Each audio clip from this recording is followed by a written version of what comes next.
Timothée qui se trouve en Grèce. Et imaginez qu'aujourd'hui, que Timothée il va baptiser 2 personnes. Et il leur la parole. Mais déjà avant, à travers Skype, il enseignait déjà certaines choses à des gens en Grèce. Et donc c'est Hannah et Chloé qui se sont fait baptiser par Timothée aujourd'hui. Et c'est vraiment intéressant parce qu'aujourd'hui, on va justement parler d'un nouveau livre qui est le livre des Thessaloniciens. Et ça se passe en Grèce. Alors on reste avec Timothée et Jessica en Grèce. Ouvrons nos écritures au premier chapitre de 1er Thessaloniciens, première lettre aux Thessaloniciens. Tous les T sont ensemble en ordre alphabétique. Donc il y a Timothée, Thessalonien et Tite. Et c'est intéressant ces lettres aux Thessaloniciens parce que ce sont les premiers documents qui ont été écrits après la résurrection de notre Messie. Ça a été écrit à peu près approximativement 50 ou 20 ans après la résurrection. Et ça a été écrit avant que les évangiles ne soient écrits. Et ces 2 lettres nous amènent directement à l'intérieur d'une première congrégation de croyants et ça nous parle de leur victoire, de leurs épreuves, de leurs forces. Et ce qui est vraiment intéressant, c'est que leurs luttes sont tout à fait semblables à nos luttes. Et quand on continue à lire, on réalise que ce qui s'est passé il y a 2000 ans, finalement, il n'y a pas de décalage parce qu'on vit exactement les mêmes choses que eux. Et donc, ils s'attendaient aussi à ce que le Messie revienne.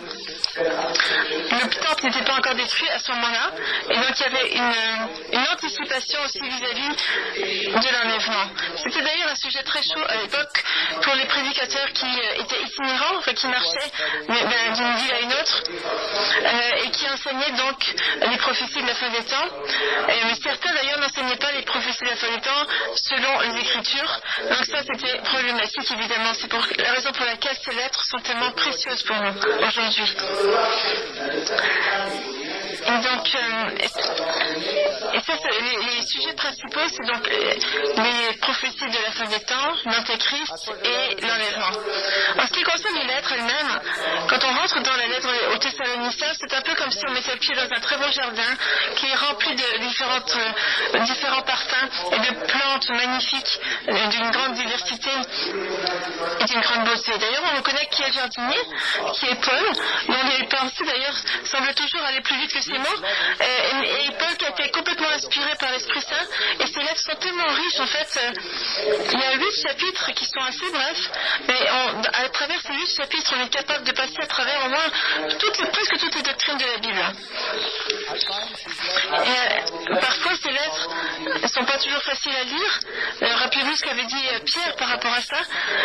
Dans le deuxième épître de Pierre, chapitre 3, verset 16, il dit qu'il y a des choses qui sont difficiles à comprendre dans les lettres de Paul.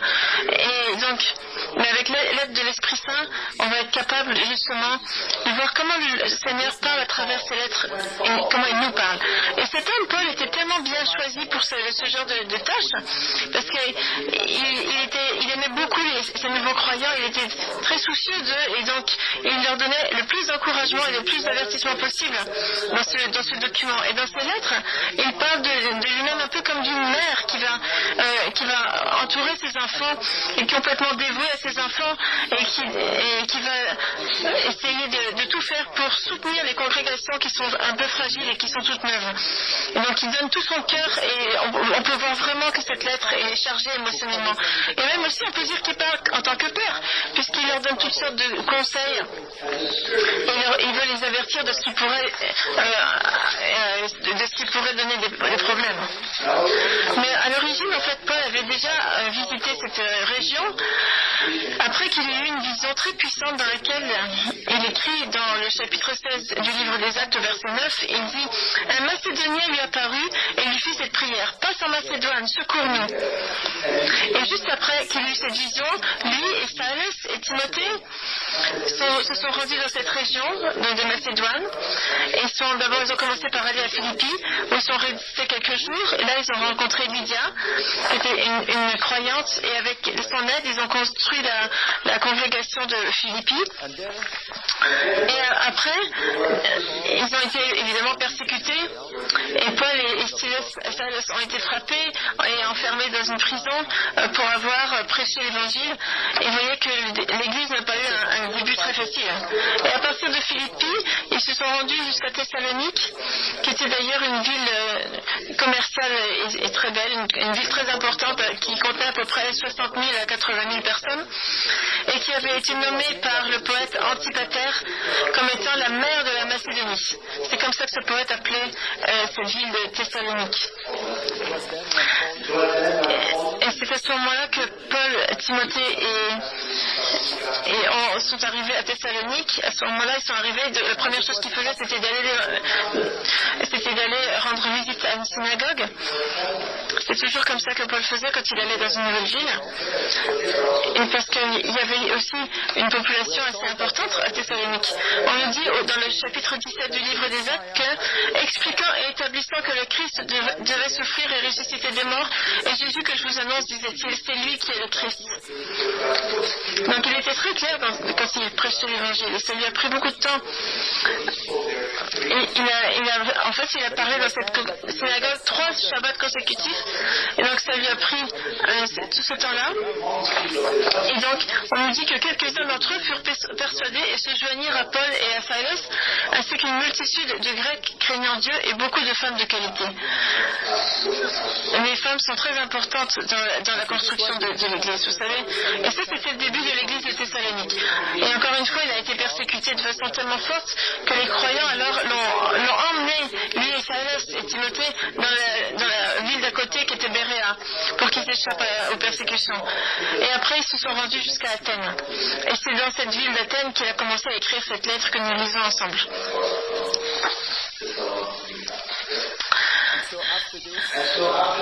Et donc, c'est là qu'il s'est dépêché d'écrire cette lettre parce que il a écrit un peu à la hâte et puis il est parti d'Athènes aussi à la hâte. Et qu'est-ce qu'il leur a dit? Il dit, rentrons si vous voulez dans le jardin des bénédictions que représente cette lettre, dans laquelle se trouve tant d'informations intéressantes par rapport à la plantation de nouvelles églises. Prenons le verset 1. Paul, Sylvain et Timothée à l'église des Thessaloniciens qui est en Dieu, le Père, et en Jésus-Christ le Seigneur, que la grâce et la paix vous soient données. Nous rendons continuellement grâce à Dieu pour vous tous, faisant mention de vous dans nos prières. Nous rappelant sans cesse l'œuvre de votre foi, le travail de votre charité et la fermeté de votre espérance en notre Seigneur Jésus-Christ devant Dieu notre Père. Nous savons, frères bien-aimés de Dieu, que vous avez été élus. La lettre commence par la mention juste de 3 personnes qui ont construit cette église qui était donc Paul, Sylvain et Timothée. Je vais vous les décrire, c'est toujours intéressant de voir vraiment le parcours des gens qui travaillent pour le Seigneur et à quel point ça nous dit que ces gens-là, ils ont été tellement efficaces que leurs opposants, si vous voulez, ont parlé d'eux dans Actes chapitre 17 verset 6 en disant ces gens qui ont bouleversé le monde sont aussi venus ici. Imaginez si on parlait de nous de cette façon-là. Ces gens qui ont bouleversé le monde. Alors Paul, qui était lui? Qui était cet homme? De qui il a eu son éducation? Ça devait être un homme vraiment intéressant parce que pour que Dieu le choisisse pour qu'il écrive 13 livres parmi les 27 livres du Nouveau Testament. Son nom est mentionné 163 fois dans le Nouveau Testament. Vous savez, quand vous aimez quelqu'un, vous prononcez le nom de cette personne aimée souvent, n'est-ce pas? Il a travaillé de façon très proche avec l'Esprit Saint. On sait que Paul, il avait un autre nom, comme la plupart des Juifs, et il s'appelait Saul. C'est le nom d'ailleurs que Jésus a utilisé quand il lui a parlé sur la route de Damas.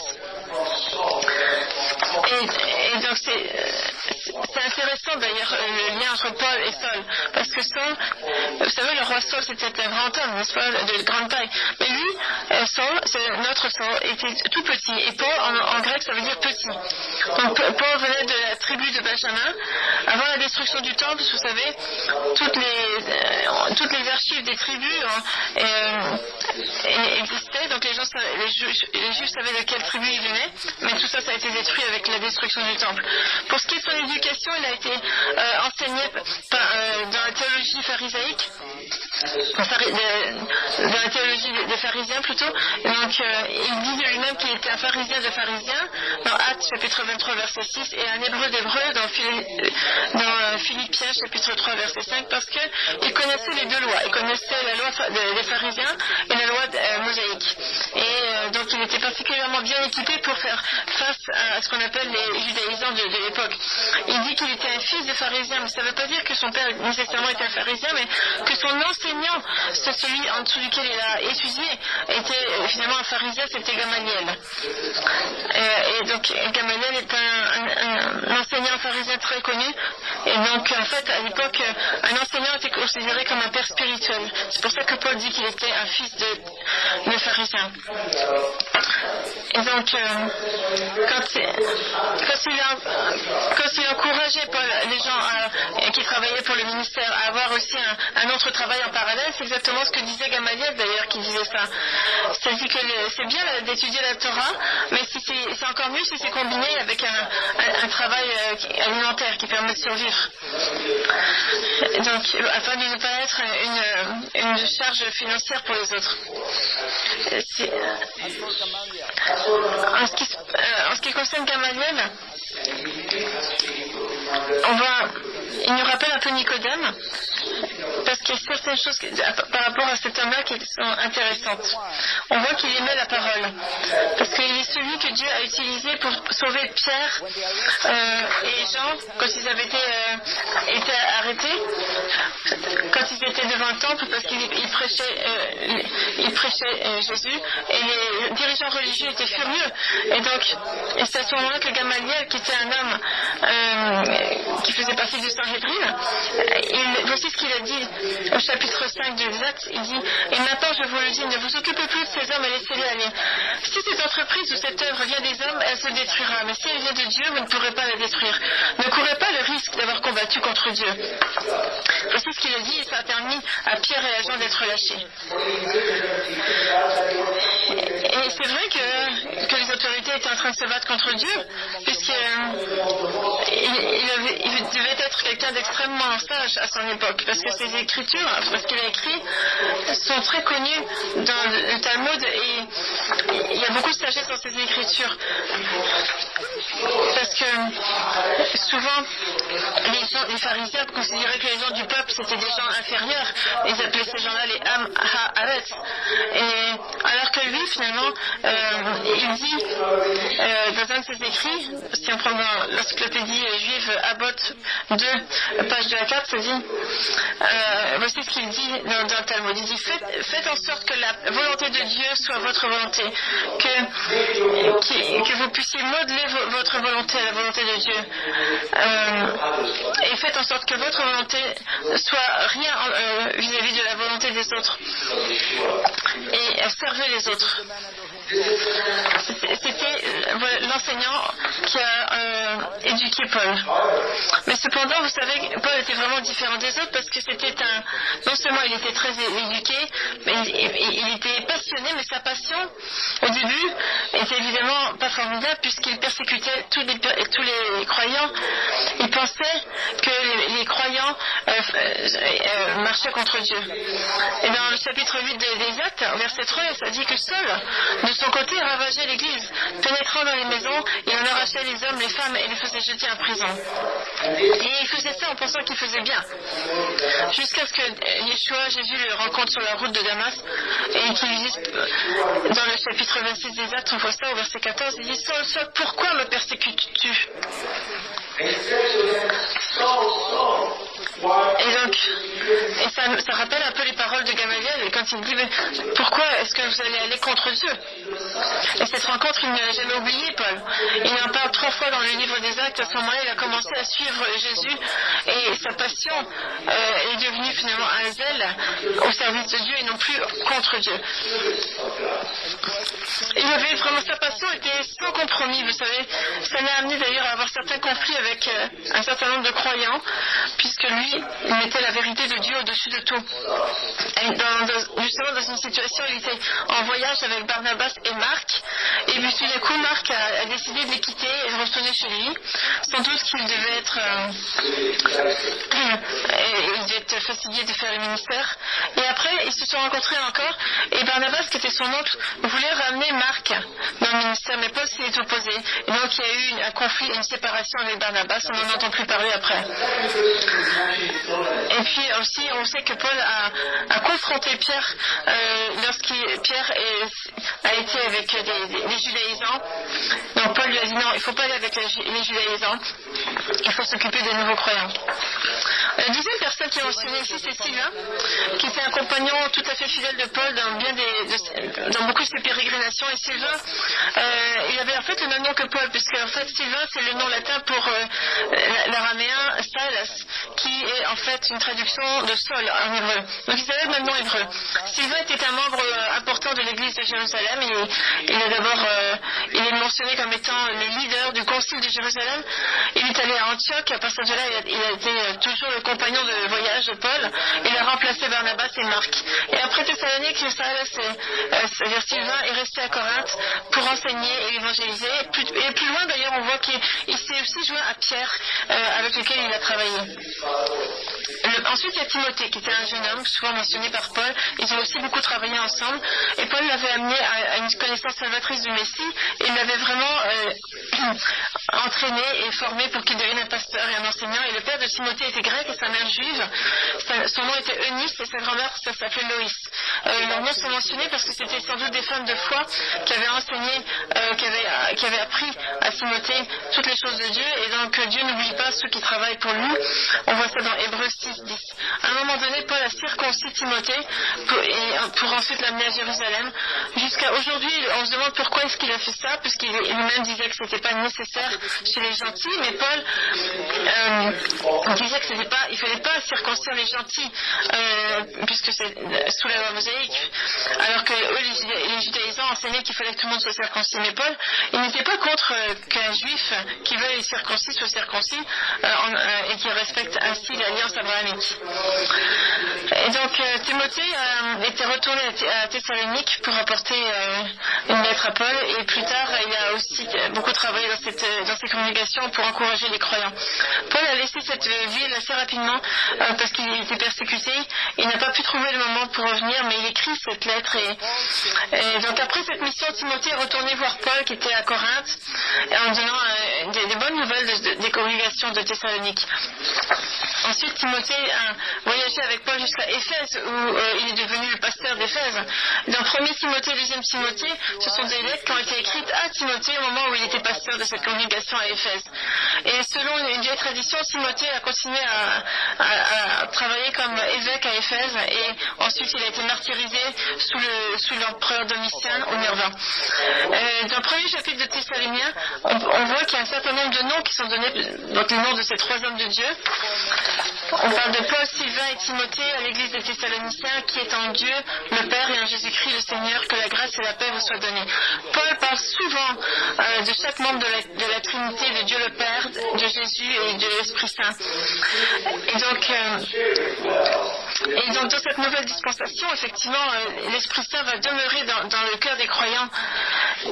Et donc il incite les gens à ne pas éteindre l'Esprit Saint. Dans le chapitre 5, verset 19, il dit: parce que notre salut se passe à travers la sanctification au moyen de l'Esprit Saint. Donc chaque membre de la Trinité est mentionné ici, ainsi que leur fonction. Et au verset 2, on voit que sa prière s'adresse directement à Dieu lorsqu'il dit: nous donnons tous les remerciements à Dieu, puisque toutes les prières doivent être dirigées vers Dieu le Père à travers Jésus au moyen de l'Esprit. Donc il fait une classification compréhension des fonctions des trois membres de la Trinité. Dans le chapitre 2, verset 13 de sa deuxième lettre aux Thessaloniciens, il dit « Mais nous devons rendre gloire à Dieu, Théos, toujours pour vous, frères bien-aimés, par le Seigneur, Kyrios en grec, et parce que Dieu, Théos, vous a choisi pour le salut, dans la sanctification, au moyen de l'Esprit. » C'est un peu difficile à traduire. Donc on pourrait traduire ça comme ça. Pour nous, frères bien-aimés du Seigneur, nous devons à votre sujet rendre continuellement grâce à Dieu parce que Dieu vous a choisi dès le commencement pour le salut, par la sanctification de l'Esprit et par la foi en la vérité. Donc ici, on voit à quel point les prières sont importantes dans le Nouveau Testament et à quel point les prières sont adressées parfois même à Jésus directement. Rappelez-vous quand Étienne, juste avant de mourir, a vu Yeshua et il lui a dit « Jésus reçoit mon esprit ». Ensuite, Paul devait avoir une liste de prières parce que sinon comment est-ce qu'il aurait pu se rappeler de tous les noms de tous ces croyants? Regardez au verset 2, il dit « Faisant mention de vous dans mes prières ».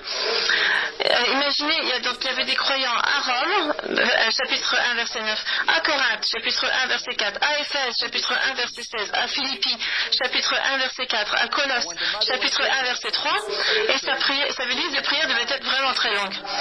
Et donc, ce que ça nous montre, c'est l'importance de la prière dans cette lettre aux Thessaloniciens. Et il nous dit que dans le 1er Thessaloniciens, chapitre 3, verset 10, il dit « Nuit et jour, nous le prions avec une extrême ardeur de nous permettre de vous voir et de compléter ce qui manque à votre foi. » Il dit donc « Priez sans arrêt ». Il dit aussi ça au chapitre 5, verset 17 de la première lettre aux Thessaloniciens. « Priez sans arrêter ». Et donc pour Paul, la prière, c'était vraiment une partie vitale de la vie du croyant et la prière servait absolument à tout. On verra ça plus en détail dans Philippiens chapitre 4 verset 6.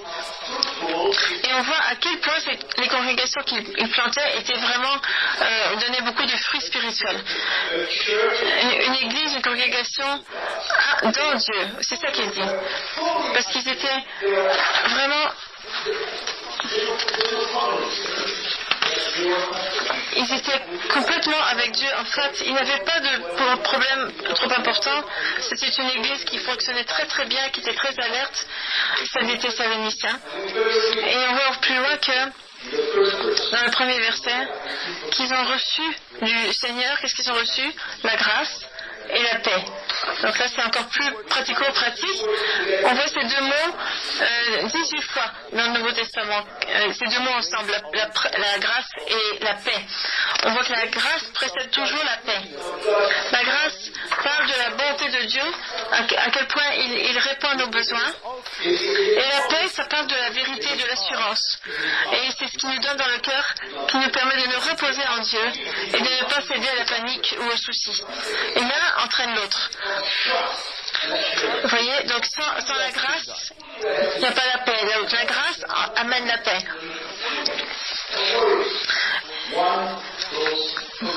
Et c'est là que Paul va mentionner ce fameux trio biblique, ou cette trinité.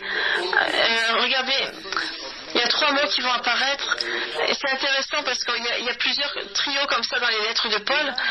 Si on prend le verset 3, ça nous dit « Nous rappelons sans cesse l'œuvre de votre foi, le travail de votre charité et votre patience d'espérance en notre Seigneur Jésus-Christ devant Dieu notre Père. » Donc ici, on a trois mots qui sont l'un derrière les autres. C'est la foi, l'amour et l'espoir. Et ça, c'est vraiment... Ces trois mots enveloppent complètement le croyant. Puisque le mot de la foi nous amène à considérer le travail de Dieu le Père et de Jésus son Fils pour le salut. Donc la foi, le don de la foi vient nous encourager à travailler pour Dieu, afin de justement démontrer les résultats de notre foi. Ensuite, on a le labeur de l'amour qui nous amène à considérer l'œuvre de l'Esprit, que l'Esprit fait en nous et à quel point il nous encourage à travailler et à répandre son amour dans ce monde. Et ça dit, rappelez-vous ce que disait Paul, il dit malheur à moi si je ne prêche pas l'évangile. Et donc ensuite il y a la patience de l'espoir. Ça c'est dirigé vers le futur et ça donne l'espoir, on l'a avec toute la confiance parce que le Fils va revenir et qu'il va nous emmener avec Dieu pour toujours. On a cet espoir là. Et donc vous voyez ici on a le passé, le présent et le futur. Le passé la foi, le présent l'amour et le futur l'espoir. Alors pourquoi la foi c'est du passé? Parce qu'on l'a et c'est fait. Le présent, donc l'amour, c'est parce que ça continue. Le présent continue. Et le futur, c'est l'espoir, parce que ce sera complété quand nous rencontrerons notre Seigneur dans les airs au moment de l'enlèvement. Et donc, vous savez, c'est comme le temps. Si vous prenez, si on enlève le passé ou le présent ou le futur, il n'y a plus de temps, n'est-ce pas? C'est la même chose avec la foi, l'amour et l'espoir.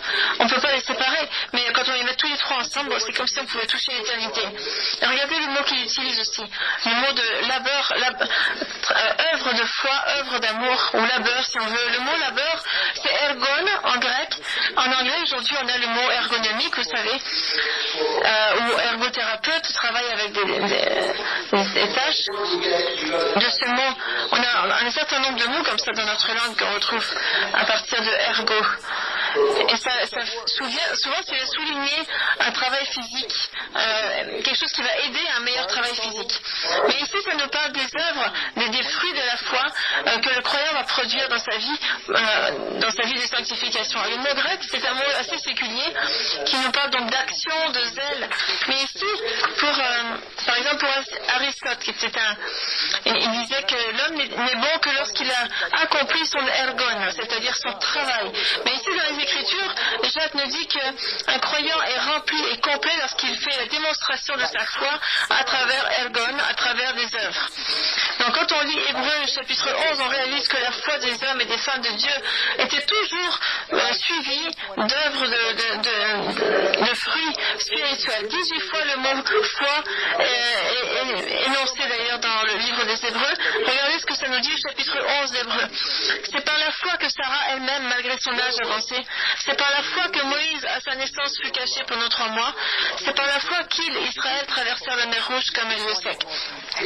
Donc la foi, on démontre notre foi par des œuvres, et donc le reste de cette lettre vont nous parler des grandes œuvres que les Thessaloniciens ont produites. Maintenant, on va parler d'un autre mot qui est kopos en grec, et donc ça nous parle de quelque chose de la lassitude. Et donc, la racine du mot kopto, c'est aussi coupé. Et donc, c'est associé au mot amour, parce que comme un père ou une mère aimante vont toujours s'inquiéter et essayer d'améliorer les choses, par exemple, pour leurs enfants. Et bien, ensemble, ces deux mots, kopos et ergon, montrent la complétude du croyant. Il y a les œuvres extérieures, il y a les mots intérieurs. Et vous voyez que sans espoir, personne ne peut survivre. Vous savez ça? On dit qu'il y a des gens qui se suicident. Il y a pas de... Quelqu'un a dit que si vous arrivez à convaincre un homme qui n'a pas d'espoir, il va se mettre à détester le jour de sa naissance. L'espoir, c'est une qualité indispensable de la vie. Et quel est l'espoir du croyant? Ça, c'est le sujet principal de la lettre aux Thessaloniciens. Notre espoir est dans Dieu et se traduit en attente de la venue de son Fils, le Seigneur. Et Paul va toujours souligner la venue du Seigneur dans ces deux lettres. Chaque mot de chaque chapitre se termine par une note d'espoir. Regardez le verset 10. Et pour attendre des cieux son Fils qu'il a ressuscité des morts, Jésus qui nous délivre de la colère à venir. Donc il attendait le Messie, comme nous. C'était l'espoir. Mais c'était l'espoir de ces jeunes congrégations. Regardez le verset 19 à 20 du chapitre 2. Qui, en effet, est notre espérance ou notre joie ou notre couronne de gloire? N'est-ce pas vous aussi devant notre Seigneur Jésus lors de son avènement? Oui, vous êtes notre gloire et notre joie. C'est beau, n'est-ce pas? Et ensuite, ça dit au chapitre 4, versets 17 à 18, ensuite, nous les vivants qui seront restés, nous serons tous ensemble enlevés avec eux sur des nuées, à la rencontre du Seigneur dans les airs, et ainsi nous serons toujours avec le Seigneur. Consolez-vous donc les uns les autres par ces paroles. Vous savez, il vient bientôt le Seigneur. Et Paul nous dit au verset 18, parlez-en et réconfortez-vous les uns les autres avec ces mots. Et la majorité des églises à l'heure actuelle ne parlent pas de l'enlèvement. Ils ne parlent pas de l'espoir béni. Et on voit à quel point Paul va faire le lien entre les mots et puis le côté pratique pour les appliquer. La foi n'est pas seule, mais elle va avec les œuvres. L'amour ne peut pas être laissé tout seul, mais il se démontre à travers le labeur, à travers le ministère. Si vous aimez, vous voulez vraiment partager cet amour. Et l'espoir, c'est la patience.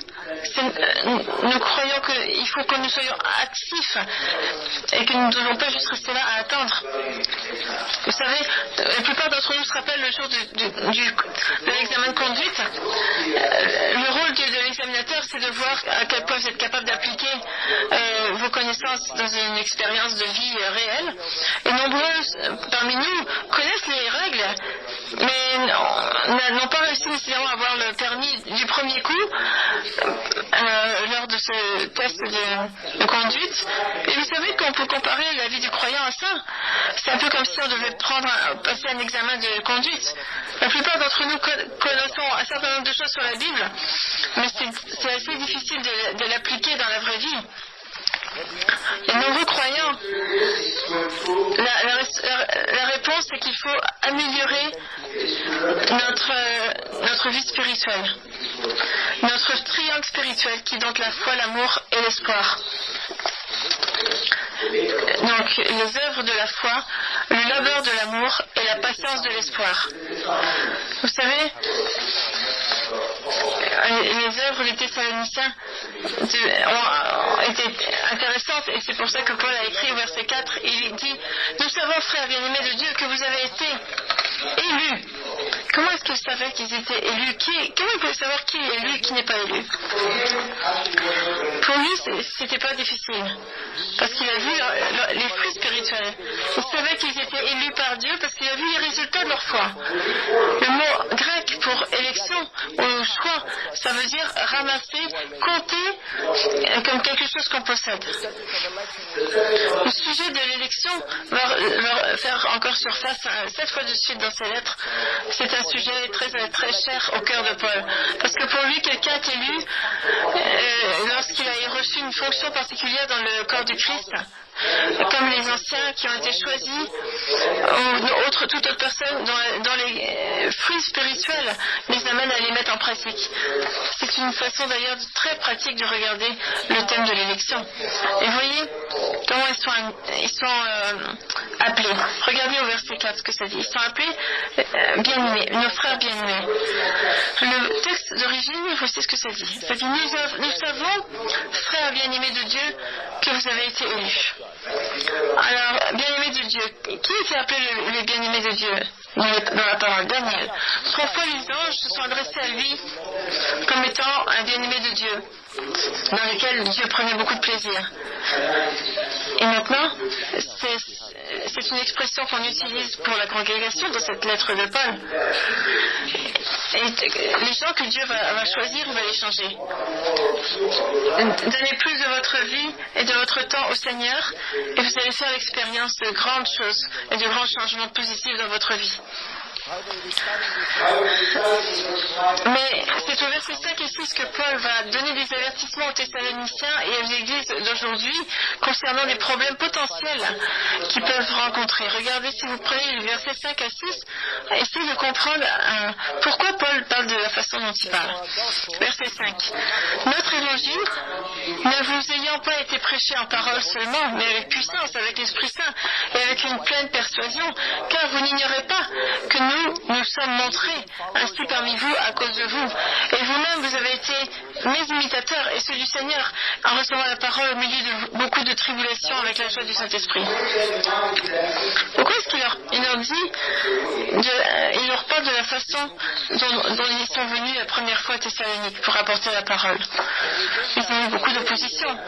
Au début, on savait qu'il y avait beaucoup de prédicateurs itinérants qui n'étaient pas tous bons d'ailleurs, et qui allaient d'une congrégation à l'heure, ils allaient d'une congrégation à l'autre, et ils semaient le chaos et la confusion. Et ils provenaient d'autres religions. C'était l'empereur Claudius qui en parlant d'eux disait ces gens-là qui infestent tout le monde. Et dans les églises, le fait qu'ils aimaient la parole, les gens ne faisaient pas attention et les laissaient rentrer. Et donc, parfois, ils connaissaient très bien les Écritures, mais leur vie ne reflétait pas les Écritures. Et c'est ce que dit Paul. Regardez, c'était tellement problématique qu'il y a eu même un livre qui a été écrit concernant la vie des chrétiens.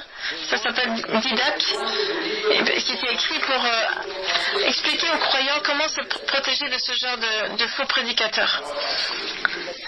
C'est vraiment intéressant, ça dit que chaque apôtre qui vient vers vous soit reçu comme s'il venait du Seigneur. Mais il ne va pas rester plus qu'une nuit. Et en fait, s'il reste 3 nuits, c'est mauvais signe, c'est que c'est un faux prophète. C'est radical, n'est-ce pas? Mais il y avait un problème. C'est radical. Mais c'est parce qu'il y avait tellement de faux prophètes qu'il fallait bien faire quelque chose. Et au verset 5, Paul demande aux Thessaloniciens de se rappeler comment Paul, Timothée et Silas se sont comportés quand ils sont venus la première fois. Regardez, ils sont venus en pouvoir avec vous savez là qu'on a le mot dynamite, dynamos, ça veut dire avec pouvoir, et avec le pouvoir de donner l'Esprit Saint partout. Et donc ils sont venus avec l'Esprit Saint et étant dans l'Esprit Saint et marchant dans l'Esprit Saint, ça veut dire qu'ils avaient beaucoup de puissance en eux. Ils savaient où aller et ils savaient à qui parler. Ils avaient beaucoup d'assurance, ils étaient très forts dans leur foi. Ça dit beaucoup d'assurance. En grec, ça dit beaucoup, c'est-à-dire police, beaucoup, et conviction, assurance, c'est pléophoria, ce qui veut dire être absolument certain. Ils exprimaient la parole de Dieu et ils la croyaient. Et Paul disait, comparer, c'est important parce que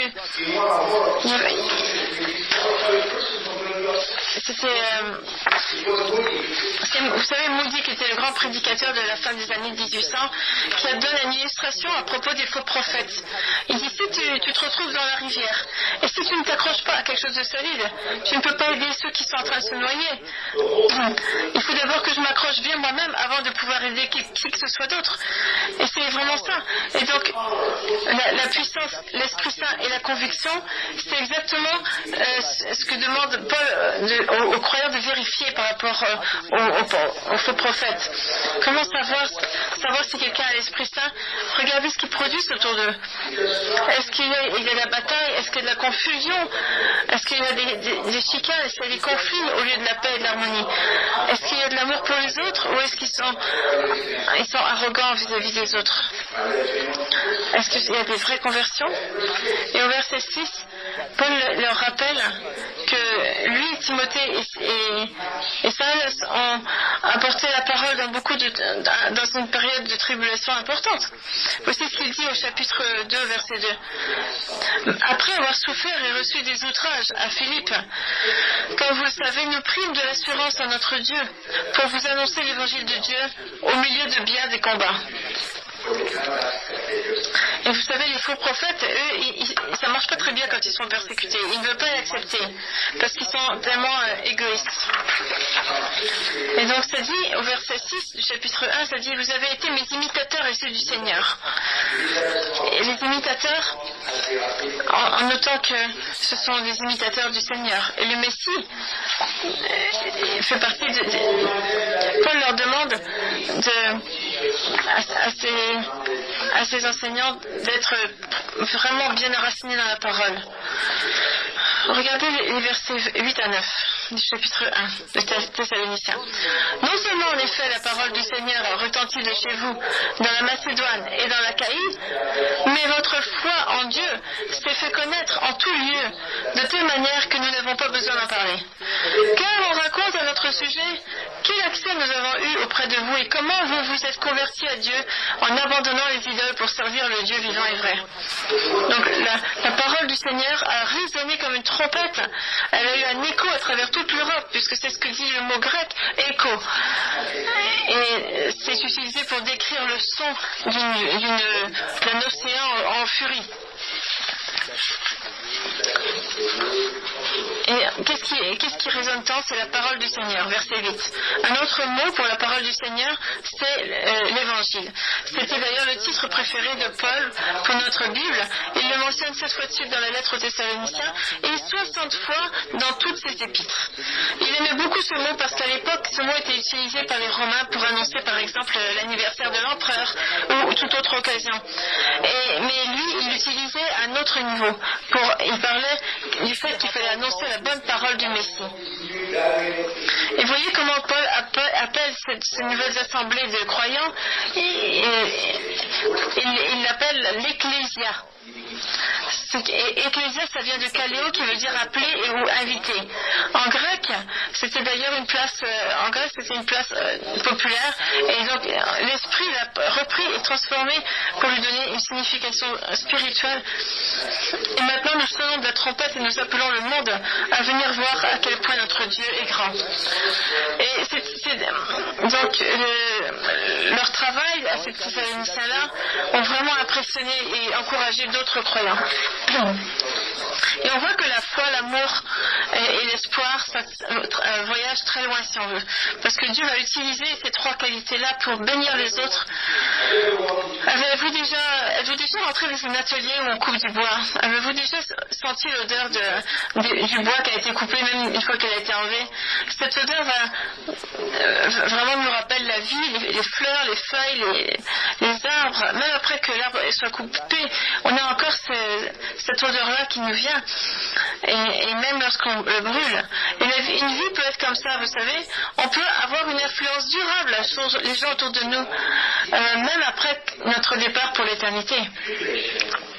Et ça, c'est quelque chose que je trouve particulièrement intéressant et puissant au verset 6. Ça nous dit, en recevant la parole au milieu de beaucoup de tribulations, avec la joie du Saint-Esprit. Vous savez comment est-ce que Paul peut associer les difficultés de la tribulation et en même temps la joie? Mais c'est seulement dans la vie du croyant qu'on peut voir ça, qu'on peut trouver la joie, même dans les périodes de difficultés et de chagrin. Et plus il y a de pression, plus il y a de difficultés, et plus la joie du Seigneur grandit finalement en nous. C'est vraiment... Il nous encourage à magnifier notre joie. Il dit...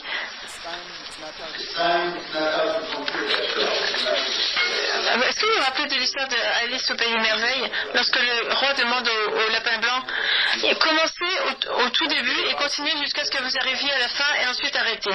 Mais ça, c'est un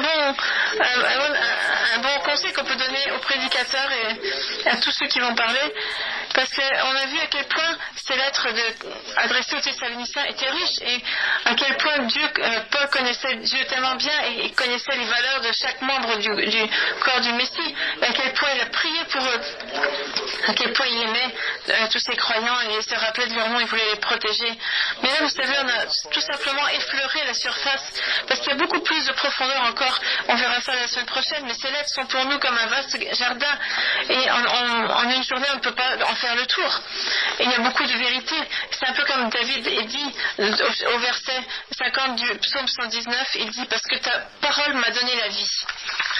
Prions ensemble.